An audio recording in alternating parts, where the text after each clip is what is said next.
认领一个回去，有没有？有，对不对？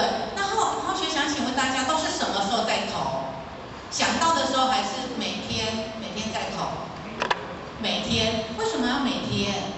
我每年都有布施呢。我在佛堂，我们是不是都有那个新春愿？我们是不是都有愿说每年要布施多少，对不对？我不是都已经有写说，我一年要布施多少了吗？那我一年整个布施就好了，为什么还要用福田铺板？会不会有人嫌这个有点麻烦？然后我忘记呢，我会忘记投呢，怎么办？对不对？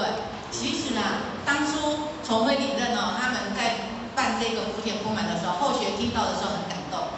他在说，我们大家都很发心，每年捐佛堂的那个金额其实都不少。可是呢，我们要养成一种习惯，天天布施的习惯。那呢，之前我们的美香领任在宣导的时候也有说，他说我们每天投1块钱进去的时候，就想说啊，我今天很爱生气，我今天把我的那个怎样怒气怎样把它舍掉，所以我投了1块进去，我把我的怒气不好的，我爱生气，我今天发了一个脾气，我来拿一个1块钱、10块钱把它投进去，然后后学呢都把这个福田铺板放在哪里？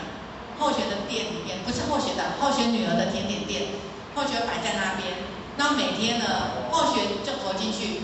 后学心里没有想什么，只有后学就是心里默念五字真经。那后学后来又想到，对我好像脾气没有很好哦。那后学就是练习，在投进去的时候五字真经念了一下，然后说要改脾气，去毛病。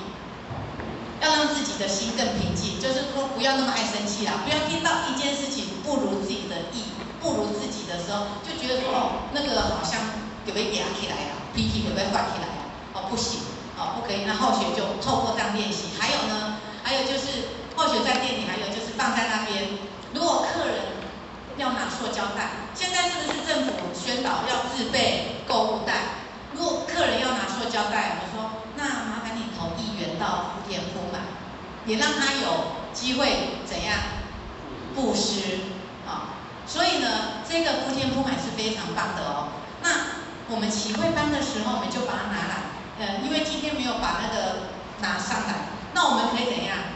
在楼下，我们楼下1楼是不是有一个那个，那是什么？水洗布施的一个，也是铺满嘛，大铺满，福田箱，我们也可以就把它倒进去，不一定说你里面一定要放几千块、几万块，或者说多少，就是每天你的习惯今天我发了一场脾气，我想不行，我要去怎样？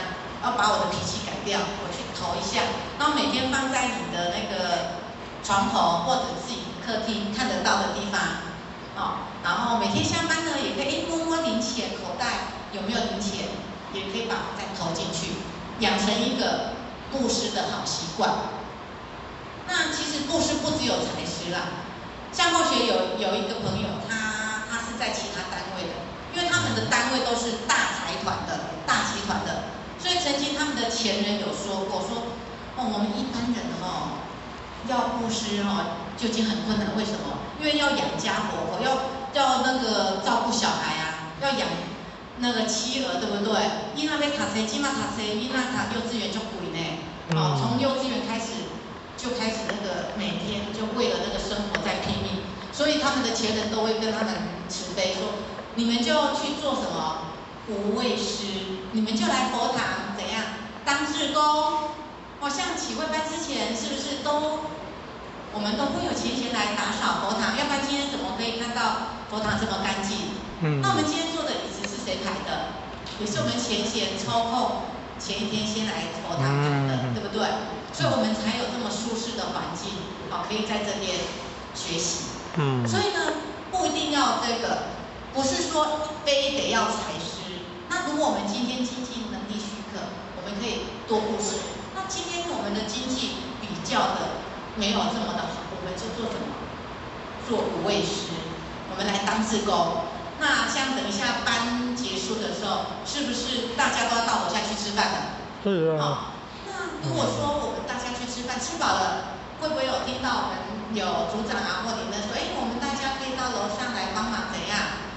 收椅子，或者是擦擦地板，哦，这都是做无畏师。甚至刚才我们的讲师有讲到法师，法师并不是说你今天要跟大家分享一个《金刚经》的一句话，或者是六祖坛经的话才叫法师。